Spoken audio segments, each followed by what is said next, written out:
Oh, tataba na ng mga saluyot oh. Pwede na gulayin oh.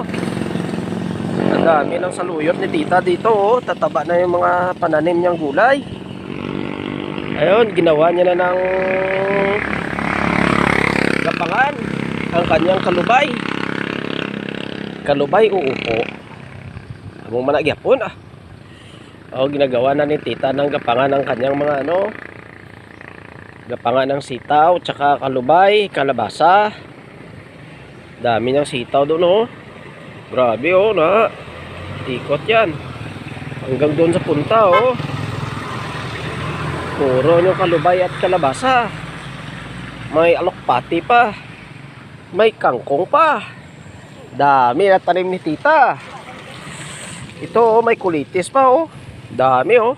Isda na lang kulang. Oh, ito dami rin alokpati.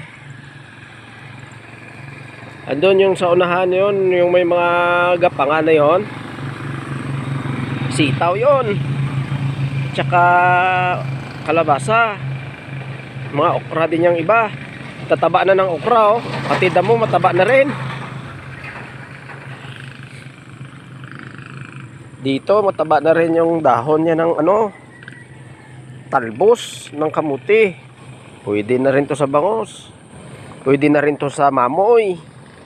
Pwede rin to sa mamoy, di ba? Ilagay, igulay yung talbos ng kamuti. At saka yung kamuti na